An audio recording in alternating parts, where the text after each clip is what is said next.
Welcome to r/nuclear revenge, where OP breaks a guy's kneecaps. Our next Reddit post is from Craigle Tom. This isn't my story, but rather my dad's. I know the believability of this might be hard, but I believe this story to be true. My dad was a very nice and hardworking man with some of the greatest patience for BS I've ever seen. But he had a temper that could make an angry moose turn the other way if he was pushed far enough. Well, when this happened, he was definitely pushed far enough. He told me this story once and only once about 10 years ago and never spoke of it again. This story happened in the late 70s. My dad was a young man striking out on his own for the first time. He lived alone in a really bad part of town while attending college and working at a gas station as a steady job.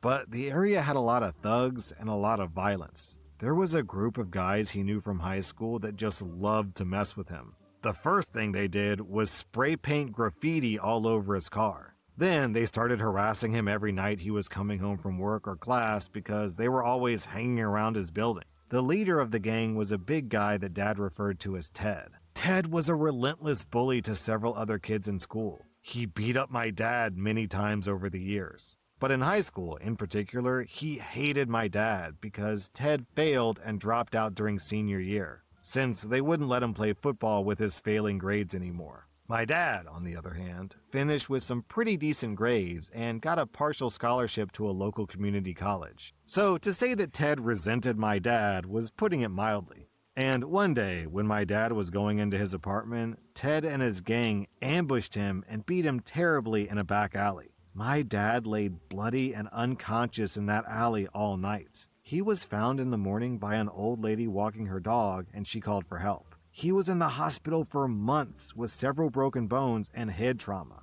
This caused him to lose out on a lot of college classes, and he had to retake them.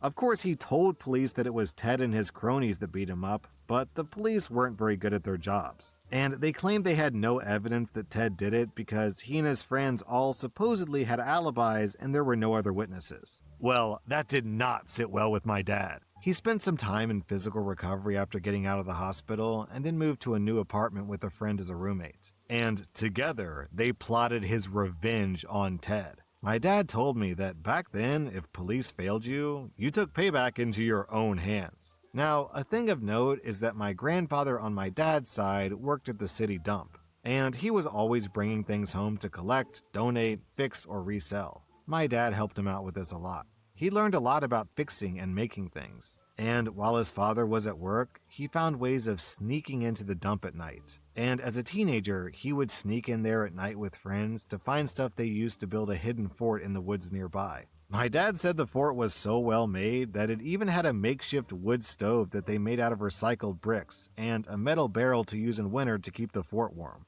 So, over a few nights, my dad and his friends snuck into the dump just like they used to in order to look around for things they could use. Bit by bit, they found some old stinky clothes, shoes, and some old wooden baseball bats, and other useful things for the revenge. The dump also had an assortment of used tools the employees found in the trash and set aside to be used on site, but they were also regularly borrowed. So no one really kept track of them. My dad and his friends kept all the stuff they were going to use in the revenge at the fort. So they had the perfect place to build the tools of their revenge. Next, they made sure they had as solid of an alibi as they could make. My dad and his friend were living on the top floor of an old 3-story apartment building and was already well liked in the building for being handy and fixing a few things for his neighbors. The walls between the apartments were kinda thin, so the neighbors often heard the comings and goings of people on the same floor. They'd come out to greet my dad and his friend when they came home in the evening. And apparently, the building had no fire escape, so the doors were typically the only way in or out. And the main door of the building was generally locked at night, with a clerk sitting watch the entire time. My dad and his friend came home, checked in with the clerk, said their good evenings to several neighbors, and then locked themselves in their apartments. They waited till midnight, and then used a knotted rope found at the dump to climb down 3 stories from their apartment window, which coincidentally was right above the dumpsters in the side alley. They hid part of the hanging rope behind a gutter pipe, and then hoofed it a few miles to the old fort where they'd hidden what Dad referred to as revenge cycles. He told me they were bicycles that they had pieced together from junk parts found in the dump that were built and modified using the borrowed tools to have mounts for carrying the baseball bats, and a few other things they couldn't fit in backpacks that they needed to be ready without making too much noise or bogging them down.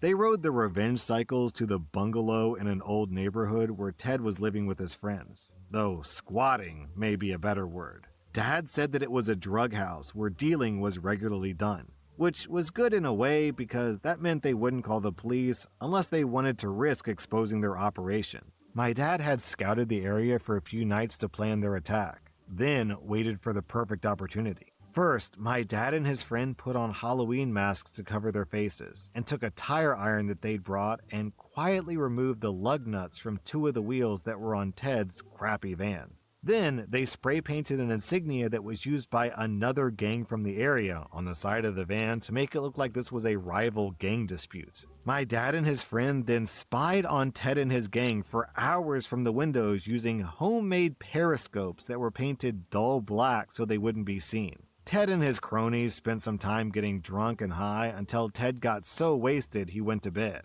My dad and his friend waited patiently for Ted to start snoring and quietly snuck into the house through the window of the room that he was sleeping in, locked the door from the inside, and bolstered it with a chair. Then, in unison, they bashed both of Ted's legs multiple times right on the kneecaps with the baseball bats. And when Ted tried to cover himself, they bashed his arms too.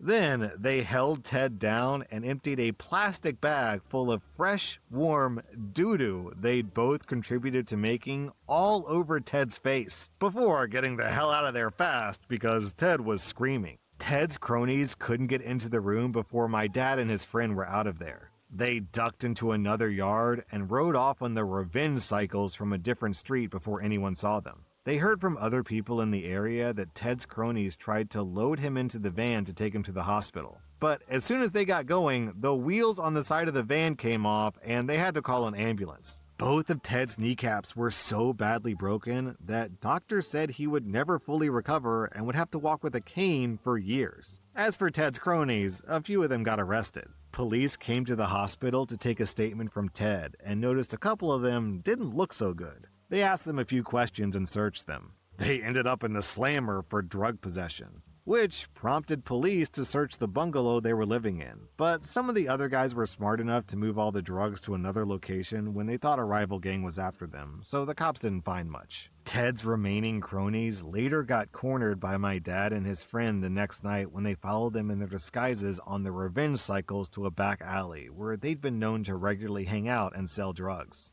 And this time, they brought a gun to hold them hostage with.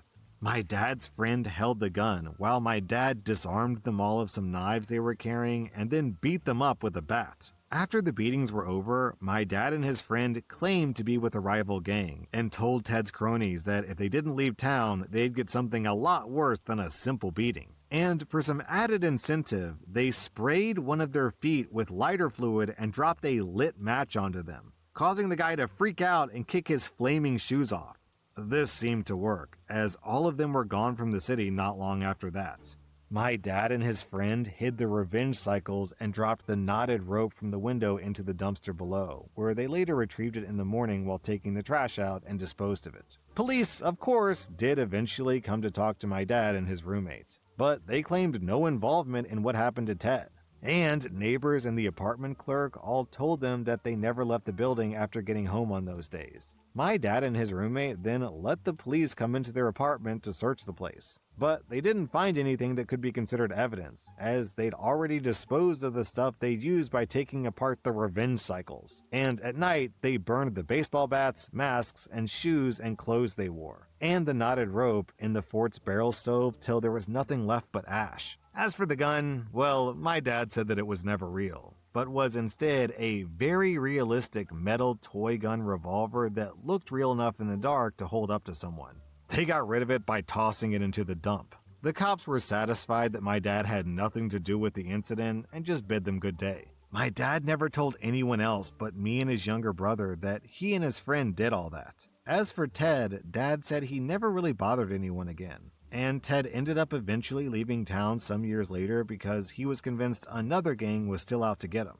But what happened to him after that, Dad didn't know. I could tell he felt some measure of guilt for what he did back then, but also seemed to feel fairly justified in it as well, since Ted had badly hurt many people around town, just like what he'd done to my dad. So I suppose it was well deserved on some level. But my dad adamantly told me to never try anything like what he did, and I can't say that I blame him. Our next Reddit post is from Fancy Cat. I seem like a nice, laid-back, easygoing person, so most people make the mistake of thinking I'm a spineless wimp they can take advantage of. Operative word there is seem. In point of fact, I have a vicious, vindictive temper. I'm just emotionally lazy. I don't like wasting time and energy on confrontation that can more profitably be spent elsewhere. However, if you mess with my family or my money, very bad things will happen to you.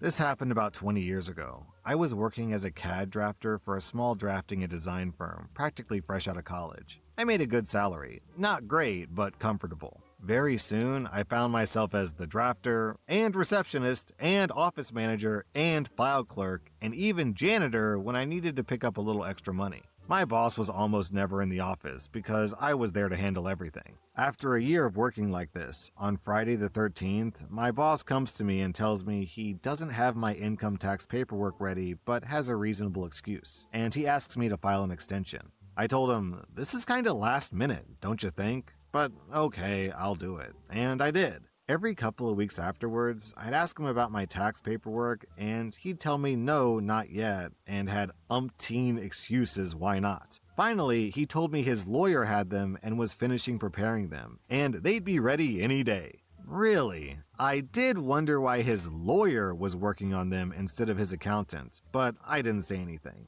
My tax extension would be up on Sunday, July 15th, so I had to turn my taxes in by Saturday, July 14th. On Friday, July 13th, about 5 p.m., I was sitting in my office chatting with my mom, who was there to give me a ride home. My boss came into my office and had the gall to ask me to file another tax extension, and gave me some totally bogus excuse. You see, what he didn't know was I had found all my tax paperwork on his computer a few weeks before. They just needed to be printed out and signed off. So I knew he'd been lying his butt off this whole time. I remember staring at him for a few moments, absolutely dumbfounded, then smiling and saying, okay. My mom told me afterwards, when she saw me smile at him like that, she thought, uh-oh, OP's gonna kill this guy, and I don't know if I can stop her. I'm sure he wishes that's all I'd done to him. First thing Monday morning, I walked straight up to my boss and dropped my resignation on his desk. He was like, what the hell? And tried to argue.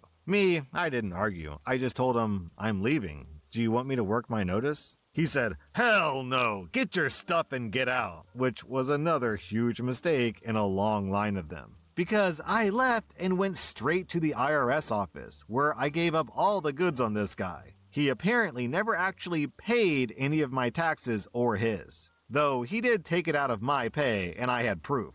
It so happens, before he was a CAD designer, he was a CPA who left that field under a cloud. The IRS was not happy to hear his name again. Everyone knows you do not mess with the IRS. Not content with that, I then contacted all of his business associates and told them what he'd done, that he was being investigated by the IRS, and if they didn't want to be investigated too, they might want to steer clear. I didn't tell his wife, whom I was on very good terms with, but only because I wanted him to have that pleasure. I'll give him this, he was stubborn. He managed to hang on to his business for about a year of living hell before going under. But I smirked every time I went by his empty office.